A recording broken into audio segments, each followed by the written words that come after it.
Hello and welcome to this edition of News Today. Without delay, let's have a look at the headlines first. Ghaziabad Nagar Nigam pioneers India's first certified green municipal bonds. United States places India on priority watch list over alleged intellectual property rights violations. Principal scientific advisor unveils report on research and development organizations. CAPEX survey released by the Ministry of Statistics and Program Implementation. Centre launches Green Hydrogen Certification Scheme of India. In a significant step toward sustainable urban development, Ghaziabad Nagar Nigam has pioneered India's first certified green municipal bond. Issued under Swachh Bharat Mission Urban, this bond has successfully raised 150 crore rupees for the creation of a state-of-the-art tertiary sewage treatment plant or TSTP. Now, what makes this TSTP noteworthy? It ensures that treated water meets the highest standards, making it suitable for reuse in industrial processes. The plant has been developed through the Public-Private Hybrid Annuity Model or PPP HAM, with 40% of the funding coming from the municipal body itself. To understand the significance of this move, it's important to first clarify what is a green municipal bond. Municipal bonds refer to non-convertible debt securities issued by a municipal body or by an entity entrusted with functions under Article 243W of the Indian Constitution. On the other hand, green bonds are instruments used to raise funds specifically for climate mitigation, adaptation and other environment-friendly, low-carbon projects as recognized by the World Bank. So, why is the green municipal bond significant? Firstly, it aligns with the global shift towards sustainable development, where investors are increasingly integrating environmental, social and governance or ESG factors into their investment strategies. Secondly, these bonds offer low-cost long-term capital. They remain cost competitive with traditional bonds and can even provide capital at a lower cost than commercial bank loans. And thirdly, they help broaden the investor base, especially at a time when traditional financing sources like domestic bank loans are no longer sufficient to support large-scale capacity expansion. But despite the potential, raising green municipal bonds or GMBs comes with several challenges. First, poor fiscal health remains a major barrier. The creditworthiness of a municipality heavily depends on its fiscal health, and weak financial positions often discourage investors. Second, there's a lack of internal capacity within urban local bodies or ULBs.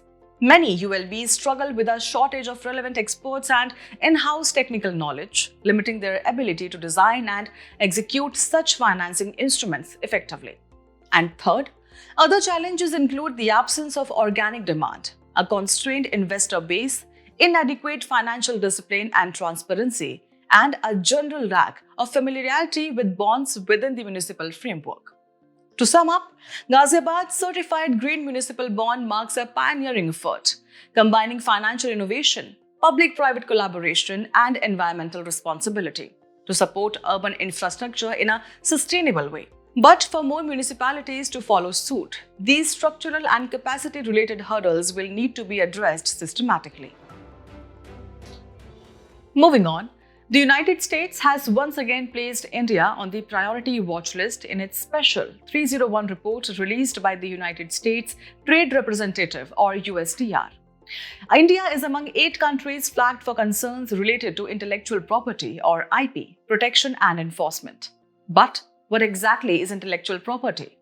According to the World Intellectual Property Organization or WIPO, IP refers to creations of the mind. This includes inventions, literary and artistic works, designs, and even symbols, names, and images used in commerce. Now, let's take a closer look at the issues with India's IP ecosystem that led to this classification. One major concern is the patentability criteria. The Indian Patents Act is often applied with discretionary and procedural ambiguity. For instance, Section 3 Clause D of the Patents Act 1970 states that the mere discovery of a new form of a known substance which does not result in enhanced efficacy is non-patentable. Then there's the issue of ineffective IP enforcement. Weak collaboration between national and state enforcement agencies, mild penalties, and the presence of piracy and counterfeiting hubs all contribute to the problem. In fact, India features in the 2024 Notorious Markets list for such violations. Moving forward, trademark-related issues are also significant. India witnesses high levels of counterfeiting and suffers from poor examination quality in trademark applications. Notably, India is not a party to the Singapore Treaty on the Law of Trademarks. Another concern relates to new burdens on foreign entities. The recently introduced Biological Diversity Rules 2024 require foreign entities to seek approval before obtaining IP protection on Indian biological resources. Additionally, there are several other challenges: delays in granting IPRs, backlog in processing, lack of public awareness and education, and the rise of online piracy due to digitization. However, India is also making efforts to strengthen its IP ecosystem. The National Intellectual Property Rights (IPR) Policy 2016 was introduced in alignment with the WTO's TRIPS agreement. Key initiatives include the National Intellectual Property Awareness Mission or NIPAM, the Scheme for Startups Intellectual Property Protection or SIPP, and the launch of the IP Sarthi chatbot. Recently, the Patents Amendments Rule 2024 has been notified to simplify and speed up the patent registration and approval process. In terms of judiciary, IP divisions were set up in the Calcutta and Himachal Pradesh High Courts in 2024, joining the ranks of Delhi and Madras High Courts, which already had similar provisions. Lastly, India has also committed to aligning with the WIPO Performances and Phonograms Treaty as well as the WIPO Copyright Treaty, indicating a forward-looking approach to international IP standards. In a significant step towards strengthening India's innovation landscape, the Principal Scientific Advisor has unveiled a crucial report on the state of research and development organizations in the country, titled Evaluation of Innovation Excellence Indicators of Public-Funded R&D Organizations. The report is aimed at benchmarking and enhancing innovation performance across India's publicly funded research ecosystem. Let's take a closer look at the key highlights of the report. India's gross expenditure on R&D or GERD has shown considerable growth, doubling from 60,200 crore rupees in 2010-11 to 1,27,400 crore rupees in 2020-21. Major contribution to this expenditure came from the central government at 43.7%, followed by private sector, higher education institutions and state governments. Shifting focus to the socio-economic impact, the report notes that public R&D laboratories and institutes are increasingly harnessing digital technologies such as IoT sensors, drones, and big data analytics to create impactful solutions. A noteworthy example includes the development of new genotypes or underlying genetic blueprint that help enhance farmer incomes. However, when it comes to engagement with the startup ecosystem, the report reveals that the number of labs involved in the incubation process remains relatively low.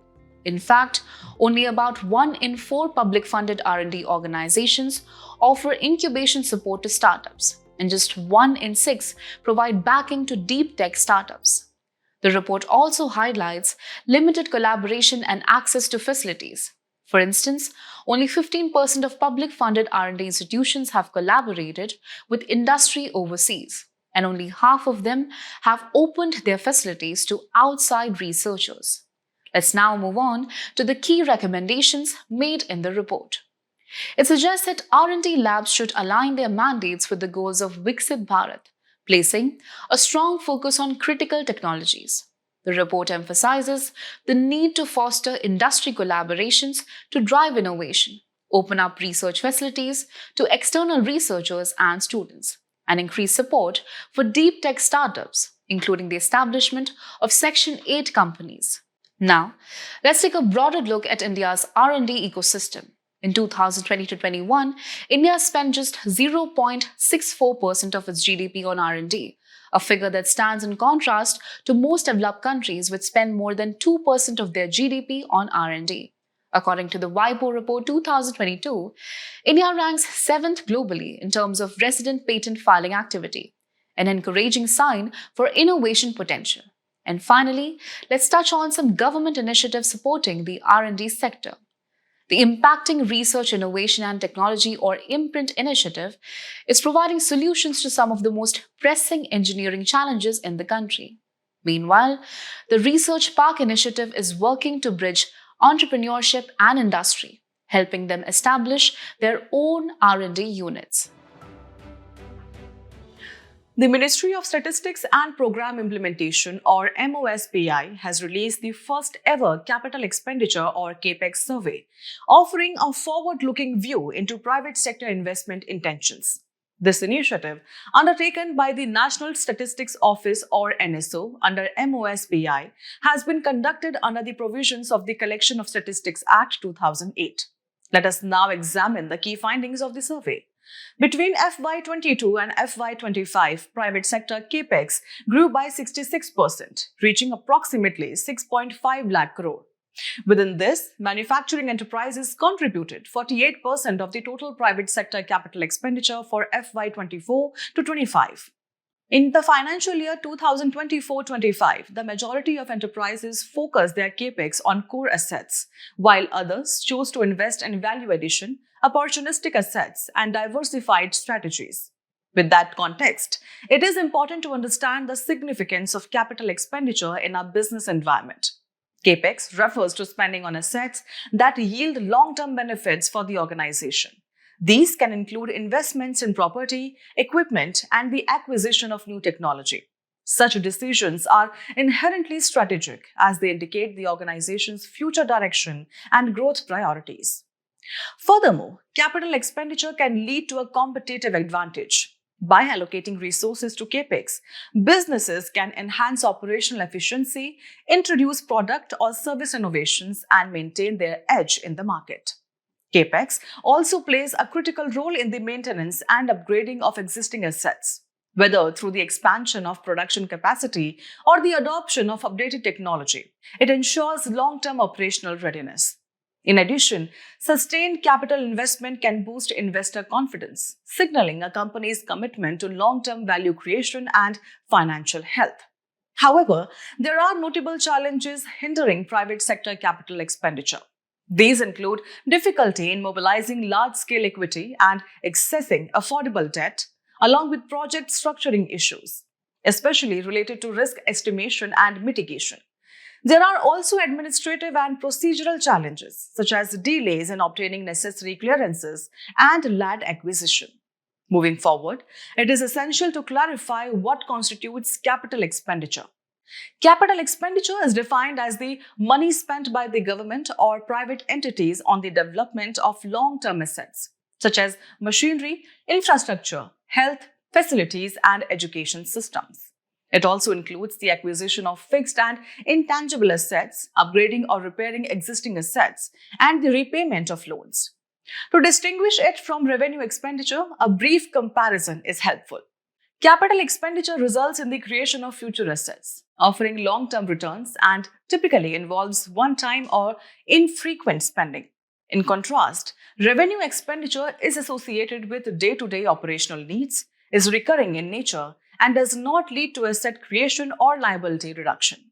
In conclusion, the findings of this first CAPEX survey provide a valuable snapshot of how India's private sector is aligning its financial resources with long-term strategic goals.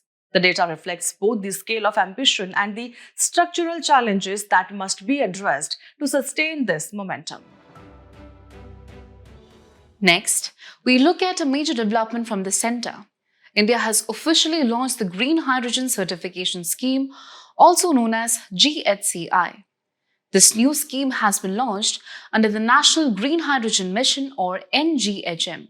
Its main objective is to create a robust framework for certifying green hydrogen production, while ensuring transparency, traceability, and the market credibility in the sector. Now, moving on to the details about GHCI. The scheme falls under the Ministry of New and Renewable Energy or MNRE. It has been introduced with the purpose of developing a detailed methodology for the measurement, monitoring, reporting, on-site verification, and certification of green hydrogen and its derivatives.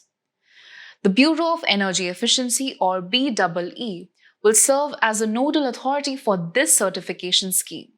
Let's now look at the certification details. The certification scope shall operate strictly at the project level of green hydrogen production.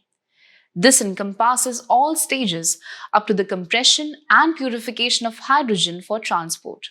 However, it is important to note that processes such as the transport and storage of hydrogen outside plant boundaries, its conversion into hydrogen carriers, any reconversions and utilization are all excluded from the certification scope. Under this scheme, two types of certificates may be issued for green hydrogen production facilities: a concept certificate, which is voluntary, and a facility level certificate, which is mandatory. The calculation of greenhouse gas emissions intensity for green hydrogen production shall follow the MNRE green hydrogen emission calculation methodology. For a facility to receive a green certification, it must meet the average emission intensity requirement of 2 kilograms of CO2 equivalent per kilogram of hydrogen or less. Also, the certificate is non-transferable, non-tradable, and cannot be claimed for any emission reduction credits. And now, let's connect this to the broader mission it supports, the National Green Hydrogen Mission, or NGHM. Launched in 2023, this mission aims to make India a global hub for the production, usage, and export of green hydrogen and its derivatives. It has set an ambitious target to produce 5 million metric tons per annum of green hydrogen by the year 2030. Key components of the mission include the Strategic Interventions for Green Hydrogen Transition, known as the SIDE program, and the creation of green hydrogen hubs. The strategies adopted under NGHM focus on demand creation through the promotion of both exports and domestic consumption, addressing supply-side constraints, and implementing a comprehensive certification framework. In today's Personality in News, we'll talk about Jagadguru Basaveshwara. The Prime Minister paid homage to him on the occasion of Basav Jayanti. Jagadguru Basaveshwara was a 12th century philosopher, poet, and statesman. He was born in 1131 AD in Bagewadi, Karnataka, into a Brahmin family. He is widely regarded as the founder of the Lingayat tradition. Basaveshwara used his poetry, popularly known as vachanas, to spread social awareness. He was strongly advocated for social equality and worked towards the eradication of caste-based discrimination. He also supported the active participation of women in spiritual life. Some of his key beliefs include kayak, the idea of work as worship, and dasoh, the concept of equitable distribution of wealth. As we conclude today's main news, let's have a look at some quick updates. Recent studies show that microplastic pollution can impair pollinators like bees and bumblebees, affecting their ability to forage and pollinate. Wild bee species live on every continent except Antarctica. The Drugs and Cosmetics Compounding of Offences Rules 2025 have been notified. The purpose is to allow minor offences under the Drugs and Cosmetics Act to be compounded, that is, settled through fines instead of legal proceedings. Zojila Pass is now open to tourists and does not require prior authorization or a no objection certificate or NOC. Zojila Pass is an elevation of around 3,528 meters above sea level. It is an important link between Ladakh and Kashmir. Locust movement is based on a cognitive decision-making process based on their perception of nearby motion as per a new study. Locusts are the short-horned grasshoppers with highly migratory habits. The India Meteorological Department has forecast above normal rainfall. 105% of the long period average or LPA of 87 cm from 1971 to 2020 during the June-September southwest monsoon season. The Golconda Blue, a 23.24 carat fancy vivid blue diamond, was scheduled for auction in Geneva. Golconda Blue diamond was historically owned by Maharaja Yashwantrao Holkar of Indore. Amazon launched the first 27 satellites under its Project Kuiper for deployment of an Internet from Space network. Project Kuiper is Amazon's low Earth orbit satellite broadband network. Risk society is a concept given by sociologist Ulrich Beck in his book Risk Society Towards a New Modernity.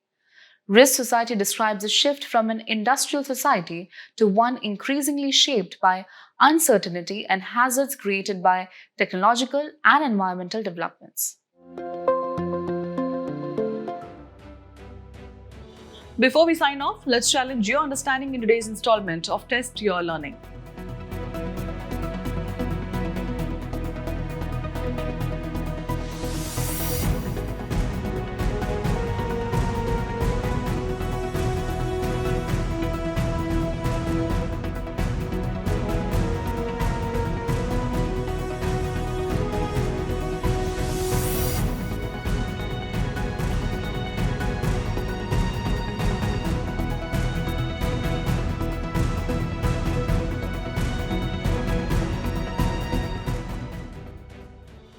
Thank you for joining us. We hope you found this episode of News Today engaging. For the solutions to the quiz and to access the PDF version of News Today, remember to visit the provided links in the description below.